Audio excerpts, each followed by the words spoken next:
Oi, hoje a gente vai falar de procrastinação.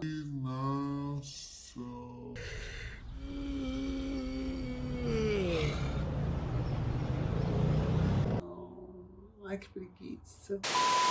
Mentira, vamos lá. Straight toward the warring sun and into his hands. Eu tenho escutado muito sobre procrastinação, principalmente vindo dos jovens, né? Mas não só eles, de forma geral, quase todo mundo passa pela procrastinação. E existe uma coisa que é muito comum, que é confundir preguiça com procrastinação. E a gente vai entender um pouco isso, né? Então, primeiro eu quero falar que a procrastinação é uma palavra que vem do latim e significa pertencer ao amanhã. Então, procrastinar significa deixar para depois, de propósito. Acho que já começa diferente por aí. E vamos entender então qual é a diferença entre preguiçoso e procrastinador. O preguiçoso, ele não faz questão nenhuma, ele não sofre com isso, na verdade. Ele deixa de fazer as coisas, mas ele não tem uma intenção genuína de fazer. Então, tá tudo bem, não tem culpa, só foi uma preguiça. O procrastinador, não, ele sofre porque ele tem o desejo da mudança, ele pensou, ele planejou fazer coisas que ele não conseguiu fazer, que ele não deu conta de começar. E muitas vezes ele até começa, mas ele não termina. E ele tem uma visão de curto prazo. Na verdade, para ele, o projeto, ou a entrega, ou o resultado é sempre a próxima ação. Ele não enxerga o projeto como um todo e o que aquilo normalmente vai ter como consequência para ele, positiva no caso, ou até negativa, né? Mas ele não consegue, muitas vezes, nem começar e nem terminar. E ele sofre muito com isso. Então, normalmente, no final do dia, ele está esgotado.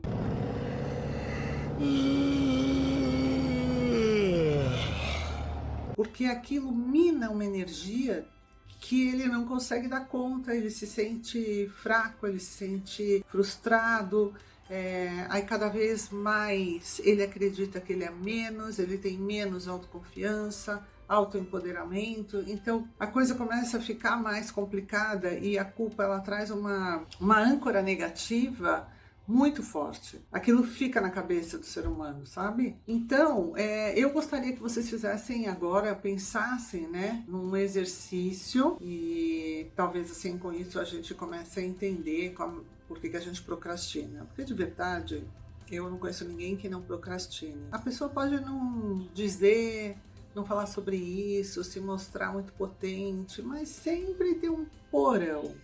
Toda alma tem o seu porão. E às vezes é nesse porão que se encontra a procrastinação, né? Ou na verdade ele procrastina muito pouco também, então isso não causa nenhuma diferença na vida dele, ele retoma rapidamente e consegue fazer o que ele quer fazer. Também tem isso. Então assim, vamos colocar numa lista, numa coluna, coisas que você deveria fazer. O que você deve fazer? Como é que você se sente tendo que fazer?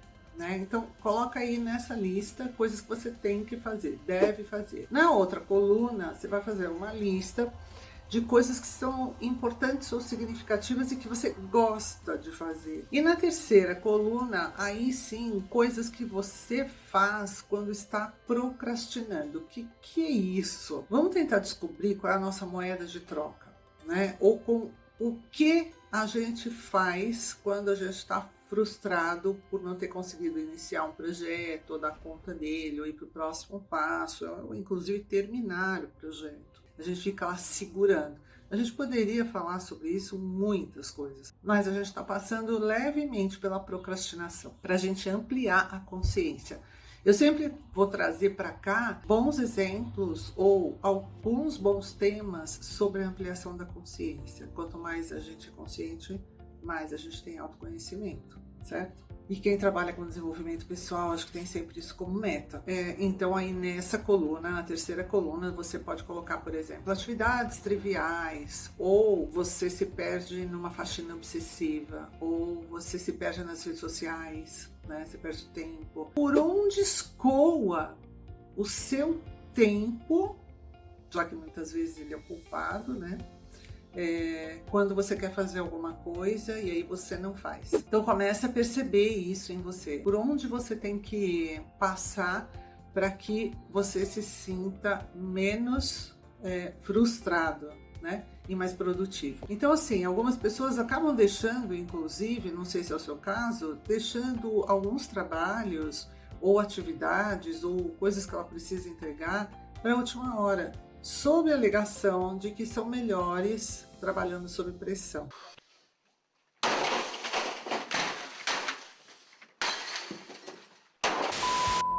Então deixa ali para o último segundo. Só que a ciência diz o contrário, que normalmente quem deixa para a última hora e diz que gosta de trabalhar sob pressão, se estressa demais. Então essa pessoa tem uma alta carga de estresse vinda desse último segundo onde ela tem que entregar as coisas. Bom, pensa bem, né? A pessoa não vai ter tempo de revisar, não vai ter tempo de passar para uma outra pessoa, dar uma olhada, porque o nosso olhar é viciado. Não dá tempo de melhorar aquela proposta, aquele pensamento, aquele projeto, aquela atividade, enfim. Ou seja, você fica absolutamente dependente dos minutos que você tem para terminar aquela atividade. Jesus, se der algum problema, e se a internet cair, se a luz acabar, e você depende disso, e se o seu pneu furar, e você tem que chegar em tal lugar, X hora, e aí você deixou para a última hora fazer diversas coisas ou passar em algum lugar antes. Claro que isso vale para tudo, né? Eu, quando falo, muitas vezes falo de projeto, de entrega, porque é muito do meu mundo. Mas isso serve para qualquer coisa. Podem ser atitudes, né? Você deveria passar para pegar alguma coisa em tal lugar e acabou deixando para a última hora, o cara fechou mais cedo, teve uma dor de barriga, você não vai ter o que você tem, o que você teria, e a coisa vai se embolando, né? Principalmente se a tua procrastinação tem a ver com o que o outro precisa. Sabe uma corrente que cria dependência? É pior ainda, né? Então, duvide daquela pessoa que fica muito feliz em trabalhar sob pressão. Tem alguma coisa aí esquisita, essa pessoa pode até ser você, então dá uma pensadinha nisso. Agora, quem faz as coisas na última hora tem um preço a pagar, né? Será que depois que o resultado não tá legal, ela banca, se responsabiliza totalmente? Acho que não. Normalmente o que eu vejo não é isso, né? O que eu vejo normalmente eu não tive tempo para fazer, não foi tempo suficiente que me foi dado. E é claro que aqui a gente não está falando daquelas coisas de pico, né? Que realmente tem coisa que a gente tem que fazer da noite para o dia, que a gente tem que se virar e entregar, e foi feito mesmo de última hora, porque foi de última hora o pedido ou a necessidade. Mas a gente não está falando disso, a gente está falando da grande média, que a gente tem algum tempo sim, e foi falado isso. E você deixa para a última hora de qualquer forma, né?